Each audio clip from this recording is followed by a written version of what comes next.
اعوذ باللہ من الشیطان الرجیم بسم اللہ الرحمن الرحیم الیہ یرد علم الساعہ وما تخرج من ثمرات من اکمامها وما تحمل من انثى ولا تضع الا بعلمہ ویوم ینادیہم این شرکائی قالوا آذناک ما منا من شہید۔ 25واں پارہ پیش خدمت ہے۔ اس میں حامی و سجدہ کی آخری 8 آیات شامل ہیں۔ سورہ شورى مکمل، سورہ زخرف مکمل، سورہ دخان مکمل اور سورہ جاسیہ مکمل ہے، اور اس کا آغاز الیہ یردو سے ہوتا ہے، اور یہی اس 25ویں پارے کی پہچان ہے۔ فرما الیہ یردو علم الساعہ، قیامت کا علم اللہ ہی کی طرف لوٹایا گیا ہے، یعنی یہ کہ اللہ ہی کو صرف معلوم ہے کہ کب قیامت ہونی ہے۔ اور وما تخرج من ثمرات من اکمامها، اور نہیں نکلتے میوے اپنے غلافوں میں سے، وما تحمل من انثى، اور نہیں کوئی مادہ کہ جو حاملہ ہوتی ہے، ولا تضع، اور نہیں وہ جنتی، الا بعلمہ، مگر یہ ساری چیزیں اللہ کے علم میں ہے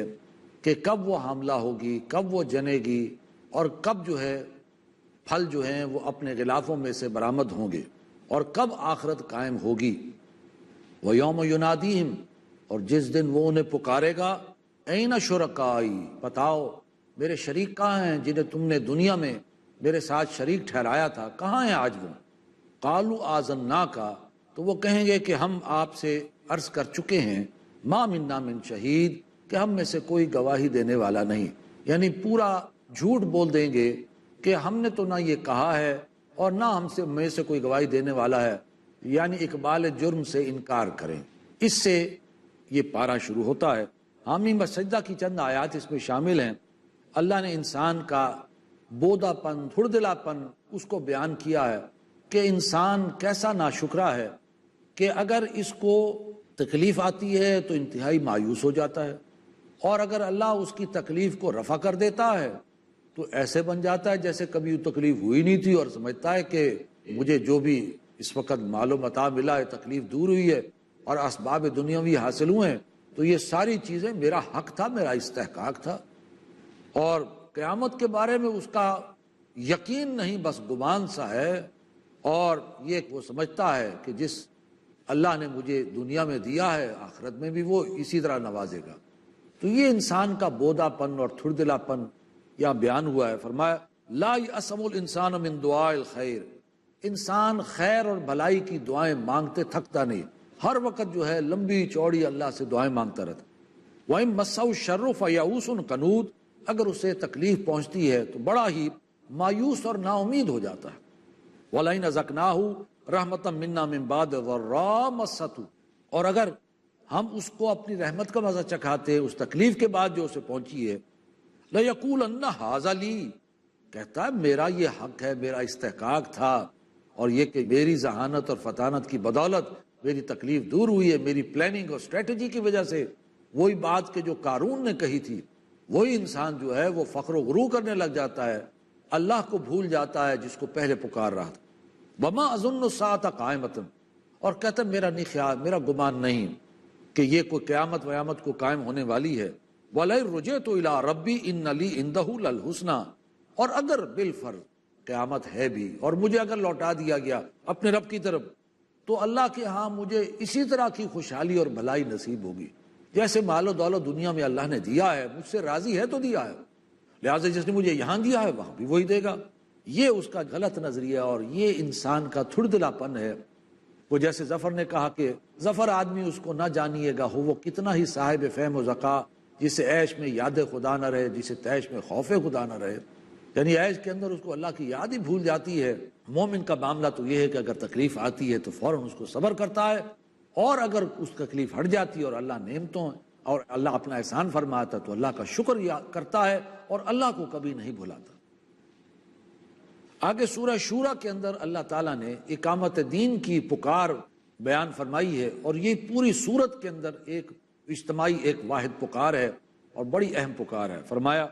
شرع لکم من الدین ما وصی بہ نوحا والذی اوحینا الیک وما وصینا بہ ابراہیم وموسیٰ وعیسیٰ ان اقیموا الدین ولا تتفرقوا فیہ۔ اس میں اللہ تعالیٰ نے 5 اولو العزم من الرسل کا بیان فرمایا ہے، جن میں نوح علیہ السلام اور خود حضور صلی اللہ علیہ وسلم، ابراہیم علیہ السلام، موسیٰ علیہ السلام، عیسیٰ علیہ السلام۔ فرمایا ہم نے تمہارے لیے بھی وہی دین مقرر کر دیا ہے جس کی وصیت کی تھی نوح کو، اور جس کی اے نبی ہم آپ کو بھی وہی کر رہے ہیں، اور جس کی ہم نے وصیت کی تھی ابراہیم کو اور موسیٰ کو اور عیسیٰ کو علیہ السلام، اور ان کو ایک ہی وصیت کی تھی، وہ ایک ہی دین تھا، وہ سب ایک ہی امت تھے، اور وہ ایک ہی پیغام کیا تھا کہ ان اقیم الدین ولا تتفرقوا فیہ، کہ دین کو قائم کرو اور دین کے بارے میں متفرق نہ ہو جا۔ یعنی اس کے بارے میں متفرق نہ ہو جا، اس کے 2 پہلو ہیں، یعنی ایک تو دین میں تفرقہ نہ کرو کہ کچھ چیزوں کو ماننا اور کچھ چیزوں کو جو ہے پس پش کر دینا، اور دوسرا ہے اقامت دین میں متفرق نہ ہو جاؤ، یعنی اقامت دین کے لیے متحد رہو، جمع ہو جاؤ، اور دین کو قائم کرنے میں اپنی ذمہ داری اور فرض کو ادا کرو، اس میں کم از کم متفرق نہ ہو جاؤ۔ دوسرا یہ کہ تفرقہ جو ہے وہ بہت بڑا فتنہ ہے، یعنی امت پھٹ جائے تو ظاہر بات ہے اقامت دین کی ذمہ داری پھر کون ادا کرے گا؟ لہٰذا اب اپنے آپ کو امت سے علیحدہ کر دینا، چھوٹے چھوٹے گروہوں ٹکڑیوں میں بٹ جانا، فرقہ فرقہ بن جانا، اپنے شاعر علیحدہ کر دینا، اپنی مسجدیں علیحدہ کر دینا، اپنے طور طریقے علیحدہ کر لے دینا، من دیگرم تو دیگری، تو اور ہے میں اور ہوں، نہ میری نماز تیرے پیچھے نہ تیری نماز میرے پیچھے، تو ظاہر بات ہے کہ دین تو پھٹ گیا، پھر اقامت دین کا فریضہ کون سر انجام دے گا؟ فرمایا دین کو قائم کرو۔ دین کو قائم کرنے کا مطلب ہے دین ایک نظام ہے، یعنی اسلام کا نظام قائم کرو، اس کا سیاسی نظام، اس کا معاشی نظام، اس کا معاشرتی نظام، اس کا عدالتی نظام، اس کی تعزیرات، حدود اور تعزیرات کا نظام، اس کا عبادات کا نظام، یہ پورا نظام قائم کرو۔ صرف یہ نہیں کہ تم مسجدوں میں نماز روزہ کرتے رہو، بلکہ یہ کہ پورا دین کو قائم کرو، اور یہی تاکہ اللہ کی حاکمیت جو ہے وہ دنیا میں تسلیم کی جائے، اور اس صورت کے اندر جو اجتماعی جو ہے پکار ہے وہ اقامت دین کی پکار ہے۔ آگے فرمایا کہ امتوں کے اندر جو زوال اور بے عملی اور بد عملی پیدا ہوتی ہے وہ اس لیے پیدا ہوتی ہے کہ جو کتاب کے وارث بنائے جاتے ہیں وہ کتاب ہی کے بارے میں شکوک و شبہات میں مبتلا ہو جاتے ہیں۔ فرمایا وَإِنَّ الَّذِينَ أُورِثُوا الْكِتَابَ مِن بَعْدِهِمْ، اور وہ لوگ کہ جو کتاب کے وارث بنائے گئے علماء دین کے بعد، لفی شک منہ مریب، وہ کتاب ہی کے بارے میں شک میں پڑ جاتے ہیں اور خلجان میں مبتلا ہو جاتے ہیں۔ یعنی وہ جو عوام الناس ہیں جن کی پھر ذمہ داری بنتی ہے کہ کتاب کو آگے پہنچائے، اس پر ایمان لائیں، وہ کتاب ہی کے بارے میں شک میں پڑ جاتے ہیں، اس لیے کہ وہ دیکھتے ہیں کہ ہمارے رہبران دین اگر متحد نہیں اور وہ فرقہ فرقہ علیحدہ ہو گئے، من دیگرم تو دیگری، یہ کتاب ایسی نہیں ہے کہ جو ہمیں متحد کر سکے، اور اس کتاب کے اندر جو یعنی یہ کہ ہمارے مسائل کا حل اس کے اندر نہیں، لہٰذا وہ دائیں بائیں دیکھنا، کوئی اپنا معاشرتی نظام کہیں اور سے لینا، معاشی اصول کہیں اور سے لینا، سیاسی نظام کہیں اور سے لینا، اس لیے کہ ان کو کتاب پر یقین نہیں کہ اس میں تمام ہدایات اللہ نے دی ہوئی ہیں، اور اگر وہ رہبران دین اگر متحد ہوں اور ایک ہی دین کی دعوت دیں تو ظاہر بات ہے پھر ان کے اندر بھی اتحاد اور اتفاق پیدا ہو، تو قوموں کے اندر جو بے عملی اور بد عملی اور زوال اور اضمحلال پیدا ہوتا ہے تو وہ اس لیے کہ وہ کتاب ہی کے بارے میں شکوک و شبہات میں مبتلا ہو جاتے ہیں۔ آگے اللہ تعالیٰ نے حضور صلی اللہ علیہ وسلم نے فرمایا کہ آپ تو بہرحال اقامت دین کی دعوت پر ڈٹے رہیں، اور اگرچہ یہاں پر خطاب حضور ہی سے ہے لیکن آپ کی وساطت سے پوری امت کو یہ، کیونکہ پہلے پوری اجتماعی طور پر اقامت دین کی پکار آ رہی ہے۔ فرمایا فَلِذَٰلِكَ فَادْعُ، اے نبی آپ تو بہرحال اسی کی دعوت دیتے رہیں، وَاسْتَقِمْ كَمَا أُمِرْتَ، اور ڈٹے رہیے جس چیز کا اللہ نے آپ کو حکم کیا ہے، وَلَا تَتَّبِعْ أَهْوَاءَهُمْ، اور ان کی خواہشات کی پیروی نہ کریں، ان کی تو خواہش یہی ہے کہ اسلام کی دعوت جو ہے پھیلے نہ، کی تو خواہش یہی ہے کہ تم آج جو ہے آپس میں ٹکڑیوں میں بڑھ جاؤ، لیکن آپ ان کی خواہشات کی پیروی نہ کریں، آپ ڈٹے رہیں اس دعوت پر، کوئی ساتھ دے نہ دے، چاہے سیاسی منظر نامہ بدلتا رہے، اور یہ کہ دائیں بائیں نہ دیکھیے، بلکہ آپ سیدھا اسی دین کی دعوت اور اسی کی پکار پر لگے رہیں اور لوگوں کو اسی کی طرف بلاتے رہیں۔ اور فرمایا وَقُلْ آمَنْتُ بِمَا أَنزَلَ اللَّهُ مِنْ کتاب، اور کہہ دیجئے کہ دیکھو تم مانو نہ مانو بہرحال میرا ایمان اس کتاب پر ہے جو اللہ نے اتاری ہے، وَأُمِرْتُ لِأَعْدِلَ بَيْنَكُمْ، اور مجھے تو حکم ہوا ہے کہ میں تمہارے مابین عدل کروں، یعنی یہ کہ میں کوئی صرف واعظ نہیں ہوں کہ جیسے کوئی واعظ آتا ہے اس کی جو ہے پذیرائی ہوتی ہے اور پھر جو ہے وہ اپنا واعظ کہہ کر اگلی منزل کو روانہ ہوتا ہے۔ فرمایا میں کوئی واعظ نہیں ہوں بلکہ میں تمہارے مابین عدل کے لیے آیا ہوں، اور اسلام کا نظام عدل جو ہے قائم کرنے کے لیے آیا ہوں، جس کے اندر ایک تو آزادی ہے کہ انسان صرف اللہ کی غلامی اختیار کرے اور باقی ہر غلامیوں سے آزاد ہے، یہ ایک سجدہ جسے تو گراں سمجھتا ہے 1000 سجدوں سے دیتا آدمی کو نجات، اور تمہارے اندر اسلام کا نظام عدل یہ اخوت اور محبت اور بھائی چارے کی فضا ہو، ایک دوسرے پر زیادتی نہ ہو اور ایک دوسرے کا استحصال نہ ہو، اور تیسرا یہ کہ تمہارے مابین برابری ہو، مساوات ہو، عدم مساوات نہ ہو کہ نسل، رنگ اور زبان کی بنیاد پر ایک دوسرے کو تقسیم کیا جائے، اور کچھ کے گھٹنوں کو اور جو ہے پاؤں کو ہاتھ لگایا جائے، ہاتھوں کو چوما جائے، اور کچھ جو ہے وہ بالکل ہی اپنے معاشرے سے ڈسکارڈ کر دیے جائیں۔ اسلام کا نظام عدل قائم کیا تو فرمایا وَأُمِرْتُ لِأَعْدِلَ بَيْنَكُمْ، مجھے تو حکم ہوا ہے کہ تمہارے مابین انصاف اور عدل کروں۔ اس پر وقفہ لیتے ہیں اور وقفے کے بعد انشاءاللہ یہ بات جاری رہے گی۔ بسم اللہ اولہ و آخرہ، 25ویں پارے کا بیان جاری ہے، اور میں آپ کو اس کے بیان میں دوبارہ خوش آمدید کہتا ہوں۔ آگے اس صورت میں اللہ نے ایک بات بیان فرمائی ہے کہ کون آخرت کی کھیتی کا طالب ہے اور کون دنیا کی کھیتی کا طالب ہے۔ اگر تم دنیا کی کھیتی چاہو گے تو دنیا تو مل جائے گی، لیکن آخرت میں پھر کوئی حصہ نہیں ملے گا۔ لہٰذا فرمایا من کان یرید حرث الآخرہ، جو کوئی آخرت کی کھیتی چاہتا ہے، نزد لہ فی حرثہ، تو ہم اس کی کھیتی میں اضافہ کر دیتے ہیں، ترقی فرما دیتے ہیں۔ ومن کان یرید حرث الدنیا، اور جو کوئی دنیا کی کھیتی چاہتا ہے تو ہم اسے اس میں سے دے دیتے ہیں۔ وما لہ فی الآخرۃ من نصیب، لیکن پھر آخرت میں اس کا کوئی حصہ نہیں ہوگا۔ انسان جو آخرت کی کھیتی کا طالب ہے تو اس کا مطلب کیا ہے؟ ہر انسان سے اگر پوچھا جائے تو کہے گا ہاں میں تو چاہتا ہوں کہ آخرت میں میری نجات ہو جائے، لیکن اس کا مطلب کیا؟ مطلب یہ ہے کہ اس کی پرائورٹی جو ہے، اس کی جو ترجیح ہے وہ اللہ کی رضا ہو، وہ اخروی نجات ہو، وہ رسول کا اتباع ہو، وہ قرآن کے مطابق زندگی ہو، اللہ کی اطاعت اور فرما برداری ہو، دعوت دین اور اقامت دین کا داعی ہو اور اس کے لیے محنت اور کوشش جدوجہد کرنے والا ہو، اور دنیا جو ہے اس پر کم سے کم رہے، کہ اس میں کم سے کم پر گزارا تاکہ بیسک نیڈز پوری ہو جائیں، باقی اپنا جان مال لگائے، زیادہ پرائورٹی جو ہے وہ آخرت کے لیے کرے۔ تو یہ ہے جو آخرت کی کھیتی کا طالب ہے۔ اور جو دنیا کی کھیتی کا طالب ہے، ظاہر بات ہے اس کی پرائورٹی وہ دنیا ہے، سرمایہ ہو، پیسہ ہو، جائیداد ہو، شہرت ہو، اقتدار ہو، لذتیں ہوں، آسائشیں ہوں، یہ میکسیمم، اور اسی کے حصول کے اندر میکسیمم لگانا اور کھپانا۔ باقی جہاں تک دین کا تعلق ہے اس پر کم سے کم پر گزارا۔ یہ کہنا کہ باقی تو نماز نہیں پڑھتے، میں تو چلو جمعے کی نماز تو پڑھتا ہوں، کبھی صفوں کی خوشبو بھول گئی تو میں کم از کم خوشبو سونگھنے کے لیے تو آ جاتا ہوں۔ اب یہ دین پر کم سے کم اور باقی سارا وقت اپنی پرائورٹی دنیا کو، تو گویا یہ انسان دنیا کی کھیتی کا طالب ہے۔ فرمایا مسلمانوں کی اجتماعی زندگی میں آگے کہ شورائیت کی کتنی اہمیت ہے۔ فرمایا وَأَمْرُهُمْ شُورَىٰ بَيْنَهُمْ، کہ معاملات باہمی مشورے سے طے ہوتے ہیں۔ اللہ تعالیٰ کو مشورہ، چاہے دین کے اور دنیا کے والے، اللہ تعالیٰ کو مشورہ کرنا پسند ہے۔ حضور نبی کریم صلی اللہ علیہ وسلم جو ہیں وہ موقع بہ موقع، کبھی غزوات کے موقع سے پہلے بھی ہمیشہ جو ہے مشورے کیا کرتے تھے۔ البتہ مشورہ مباحات کے اندر ہوتا ہے، نصوص کے اندر نہیں ہوتا۔ مثلا یہ کہ سود حرام ہے اور شراب حرام ہے، جوا حرام ہے، تو اس کے بارے میں مشورہ نہیں ہو سکتا کہ اس کو جائز کیا جائے یا نہ کیا جائے یا کیسے کیا جائے۔ وہ نصوص کے اندر، مباحات کے اندر جو ہے وہ ہوتا ہے کہ اس میں جو ہے مشورہ انسان جو ہے وہ آپس میں کرے، اور جس سے مشورہ لے وہ صاحب الرائے ہو، اللہ سے ڈرنے والا ہو، تو ایسے انسان سے لیا جائے، اور مشورہ دینے والا بھی جو ہے حق بات کہے اور کسی ملامت کی پرواہ کیے بغیر جو ہے اپنی رائے اور مشورہ دے۔ تو فرمایا کہ ان کے معاملات باہمی مشورے سے طے ہوتے۔ آگے فرمایا کہ قرآن مجید نور ہے اور ہدایت کا ذریعہ ہے۔ اس صورت کے بالکل آخر میں اللہ نے فرمایا ما کنت تدری ما الکتاب ولا الایمان، حضور سے خطاب ہے، فرمایا اے نبی آپ تو نہیں جانتے تھے کتاب کیا ہے، یعنی شریعت کیا ہے، احکام کیا ہے، آپ تو نہیں جانتے تھے۔ 40 برس تک تو آپ اس سے بالکل نابلد تھے۔ فرمایا ما کنت تدری ما الکتاب ولا الایمان، آپ نہیں جانتے تھے کتاب کیا ہے اور ایمان کیا ہے۔ ولیکن جہلناہ، ہم نے اپنے اس کلام کو نوراً نہدی بہ من نشاء، اس کو ایک نور کی شکل، اس کو نور، وحی جو ہے وہ ایک نور کی شکل میں اللہ نے اس کو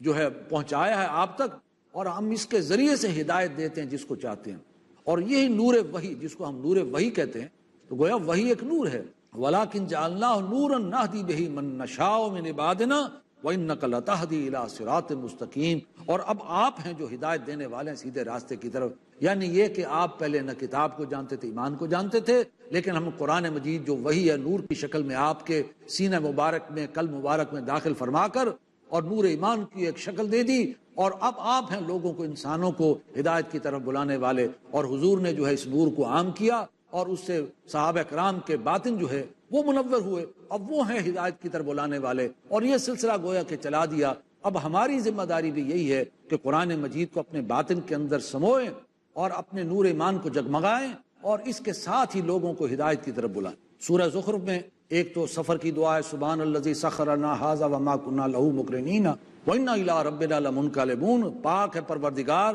جس نے ہمیں ہمارے بس میں یہ جو ہے سواری کر دیا، ہم تو اس کو قابو کرنے والے نہیں تھے، اور ہم اپنے رب ہی کی طرف لوٹنے والے ہیں۔ یعنی ہر سفر سے انسان سوچے کہ ایک سفر وہ بھی ہے جب آخرت کا سفر ہوگا، ہمیں جو ہے اپنے رب کے حضور پیش ہونا ہوگا۔ آگے مترفین کا ایک قول، یعنی جب حق و باطل کی کشمکش کا میدان ہے دنیا،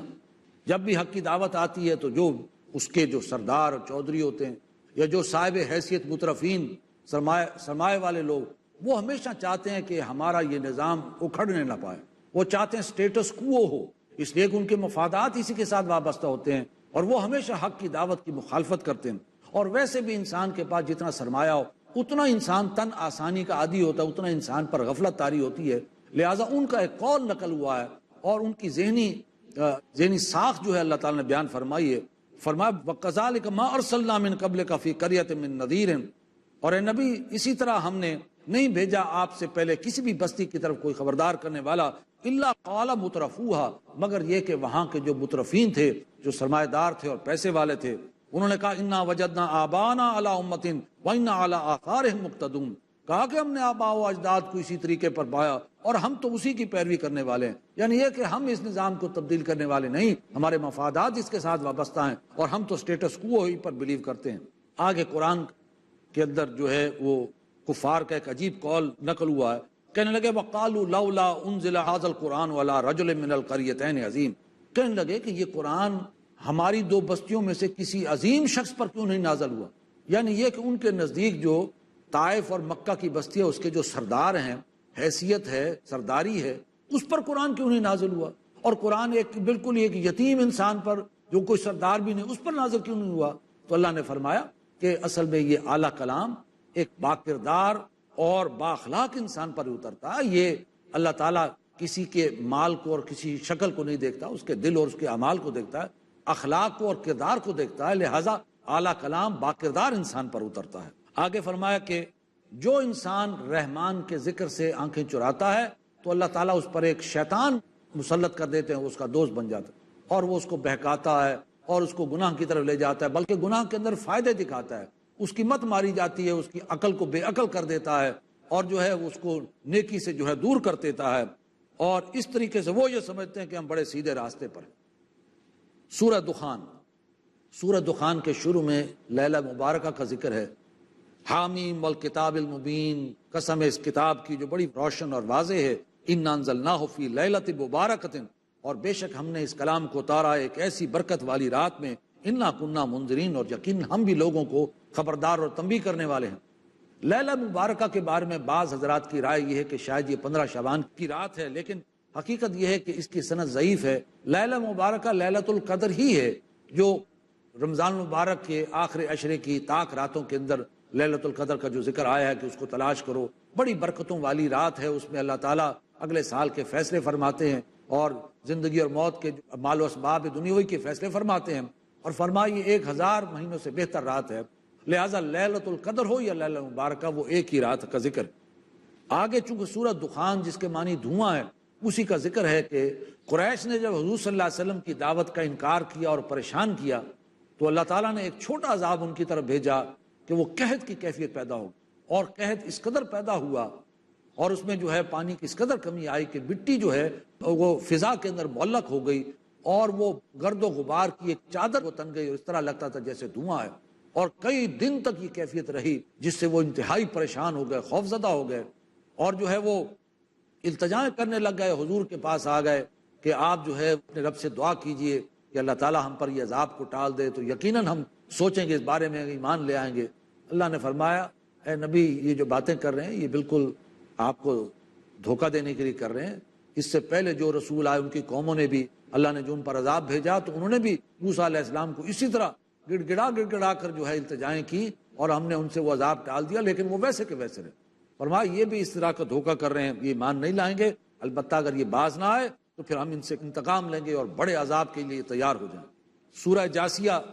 کو آخر میں فرمایا، اور اس میں ایک مادہ پرستانہ الحاد اور ٹیڑھ پن وہ یہاں پر جو ہے بیان فرمایا۔ ہم یہ تصور نہ کریں کہ شاید مادہ پرستانہ ذہنیت کوئی آج کے دور کی ایجاد ہے، یہ بڑے پرانے دور سے چلی آ رہی، یعنی اصل چیزیں جو ہیں وہ مادی چیزیں ہیں، وہ انسان کا جسم ہے، وہ یہ دنیا ہے، یہ سرمایہ ہے جو کہ نظر آ رہی ہے، یہ گراؤنڈ ریالٹیز ہیں، یہ ہے اصل چیز۔ باقی جو انسان نے دیکھا نہیں، کوئی سنا نہیں، کوئی جو ہے سونگھا نہیں، کوئی چکھا نہیں، محسوس نہیں کیا، وہ کوئی حقیقت نہیں ہے۔ اصل حقیقت وہی ہے کہ جس چیز کو ہم دیکھ رہے ہیں اور جو دنیا بتا رہے ہیں۔ لہٰذا ذرا اس قول پر توجہ فرمائیے، وَقَالُوا مَا هِيَ إِلَّا حَيَاتُنَا الدُّنْيَا نَمُوتُ وَنَحْيَا، وہ کہتے ہیں کوئی زندگی نہیں سوائے اس دنیا کی زندگی کے، ہم خود ہی مرتے ہیں خود ہی جیتے۔ ایک تو آخرت کا انکار کہ کوئی آخرت واخرت نہیں، اصل زندگی یہی ہے، جو ہے جو ہے، بس جو آ رہے ہیں کو پیدا ہو رہے ہیں مر رہے ہیں، بس ایک سلسلہ ہے چل رہا۔ اور دوسرا یہ کہ وما یہلکنا الا الدہر، اور ہمیں ہلاک نہیں کرتا مگر گردش زمانہ، یہ زمانے کی گردش کے تحت انسان ہلاک ہو رہے ہیں۔ یہ کوئی حاکم حقیقی، کوئی مالک حقیقی نہیں ہے کہ جو روح قبض کر رہا ہے، جان لے رہا ہے، یعنی یہ کہ وہاں پر خدا کا بھی انکار، آخرت کا بھی انکار۔ فرمایا وما لہم بذلک من علم، انہیں اس بات کا علم نہیں، انہم الا یظنون، یہ سب یہ اٹکل پچو اور کیا سارائیاں کر رہے ہیں، انہیں یقین نہیں۔ اصل حقیقت یہ ہے کہ ایمان غیب کی چیزوں پر ایمان لانے کا نام، اصل حقیقت یہی ہے۔ الف لام میم ذالک الکتاب لا ریب فیہ ھدی للمتقین الذین یؤمنون بالغیب، وہ لوگ جو غیب پر ایمان لاتے ہیں۔ گویا کہ اصل حقیقت اللہ کی ذات ہے کہ جو غیب میں ہے، لیکن اس کے مقابلے میں جو مادہ پرستانہ ذہنیت وہ اصل چیز کائنات ہے، یہ سورج چاند ستارے یہ ہوائیں یہ سارا نظام جو ہے، مدر نیچر جو ہے وہ ہمارا جو ہے خیال کر رہی ہے، مدر نیچر کے تحت بندے پیدا ہو رہے ہیں، مدر نیچر ان کو مارے، گردش زمانہ۔ اسی طرح اصل حقیقت عالم آخرہ ہے، جبکہ مادہ پرستانہ ذہنیت کہتی ہے کہ نہیں، اصل حقیقت وہ عالم دنیا ہے۔ لہٰذا 3 versus 3 یہ فکر صرف آج کا فکر نہیں، یہ آج کی سیکولر سوچ نہیں، بلکہ یہ قدیم فکر ہے جو چلا آ رہا۔ آگے آخرت کے بارے میں فرمایا کہ ان کو ایک گمان سا ہے، فرمایا